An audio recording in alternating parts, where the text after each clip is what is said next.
বিদ্যুৎ বিক্রি বাবদ বাংলাদেশ বিদ্যুৎ উন্নয়ন বোর্ডের কাছে বিপুল পরিমাণ পাওনা বকেয়া পড়েছে ভারতীয় কোম্পানি আদানি গ্রুপের।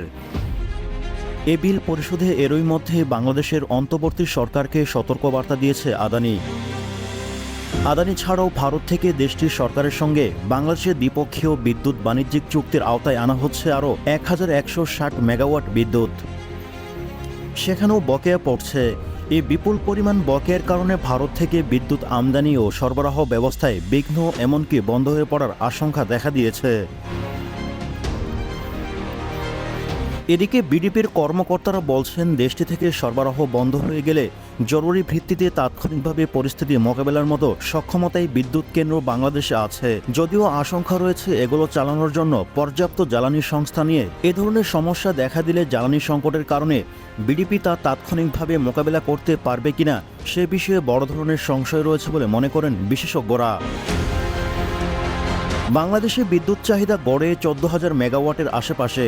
ভারতের সঙ্গে আমদানি চুক্তি রয়েছে 2,760 মেগাওয়াট, যা চাহিদার 20% কাছাকাছি।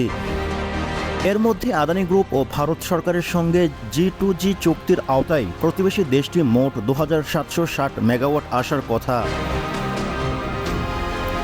বিডিবির তথ্য অনুযায়ী দেশে বিদ্যুতের গড় সরবরাহ প্রায় 13,000 মেগাওয়াট। এর মধ্যে ভারত থেকে এ সরবরাহ সর্বনিম্ন 2,000 থেকে সর্বোচ্চ 2,500 মেগাওয়াটের মধ্যে ওঠানামা করে।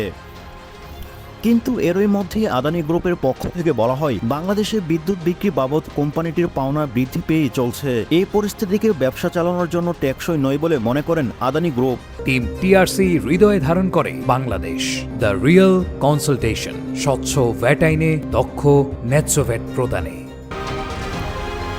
বকেয়া বৃদ্ধি পাওয়ায় বিডিপিকে G2Gর আওতায় আনা বিদ্যুৎ সরবরাহ কমিয়ে দিয়েছে দেশটির রাষ্ট্রায়ত্ত কোম্পানিগুলো। বকেয়া পরিশোধ নিয়ে সংকট আরও বাড়লে এক পর্যায়ে ভারত থেকে বাংলাদেশে বিদ্যুৎ সরবরাহ বন্ধ হয়ে পড়তে পারে বলে আশঙ্কা করছেন সংশ্লিষ্টরা। এ ধরনের পরিস্থিতিতে তাৎক্ষণিক সংকট মোকাবেলায় পর্যাপ্ত জ্বালানি সংস্থান রাখা খুবই গুরুত্বপূর্ণ বলে মনে করেন বাংলাদেশ প্রকৌশল বিশ্ববিদ্যালয়ের তড়িৎ ও ইলেকট্রিক প্রকৌশল বিভাগের অধ্যাপক আবুল হাসিব চৌধুরী। তিনি গণমাধ্যমকে বলেন, আকস্মিকভাবে গ্রিড বিপর্যয় ঘটলে কিংবা গ্রিড থেকে বড় কোনো সক্ষমতা আউট হয়ে গেলে তা মোকাবিলার জন্য মোটা দাগে দুটি বিষয় প্রস্তুতি ও পর্যবেক্ষণ রাখতে হয়। এর একটি হলো যে সক্ষমতা সরবরাহ গ্রিডে কমছে, আর তা পুষিয়ে নেওয়ার জন্য অন্য বিদ্যুৎ কেন্দ্র প্রস্তুত রাখা এবং সেই প্রস্তুতির অংশ হিসেবে ওই বিদ্যুৎ কেন্দ্রে পর্যাপ্ত জ্বালানি সংস্থান রাখা। দ্বিতীয়ত, পাওয়ার প্ল্যান্ট নির্দিষ্ট একটি সময়ে রক্ষণাবেক্ষণে নিতে হয়, ফলে গ্রিড ব্যবস্থাপনার ক্ষেত্রে সবসময় হিসেবটাও রাখতে হয়। এদিকে ভারতীয় সংবাদ মাধ্যম ফাইন্যান্সিয়াল টাইমসের প্রকাশিত এক প্রতিবেদনে বলা হয়, বিদ্যুৎ ক্রয় বাবদ বিপুল পরিমাণ বকেয়া অর্থ এখন অন্তর্বর্তীকালীন সরকারের জন্য বড় একটি চ্যালেঞ্জ হয়ে দেখা দেয়। এর মধ্যে ভারতের ঝাড়খণ্ডের 1,600 মেগাওয়াট সক্ষমতা গড়টা কেন্দ্র থেকে বিদ্যুৎ ক্রয় বাবদ শুধু আদানি গ্রুপের কাছে বাংলাদেশের বকেয়া বেড়ে 500 মিলিয়ন বা $50 কোটি দাঁড়িয়েছে। এ সংক্রান্ত এক বিবৃতিতে আদানি পাওয়ার বলছে, আর্থিক চাপের সত্ত্বেও আমরা বাংলাদেশে বিদ্যুৎ নির্ভরযোগ্য সরবরাহ বজায় রাখতে প্রতিশ্রুতিবদ্ধ। আমরা দেশটির সঙ্গে আলোচনা চালিয়ে যাচ্ছি এবং এও জানিয়ে পরিস্থিতি আর টেকসই পর্যায়ে নেই। কারণ আমরা একদিকে যেমন বিদ্যুৎ সরবরাহের বিষয়টি প্রতিশ্রুতি বজায় রাখছি, অন্যদিকে তেমনই আমাদের ঋণদাতা ও সরবরাহকারীদের কাছে দেওয়া অঙ্গীকারও রয়েছে।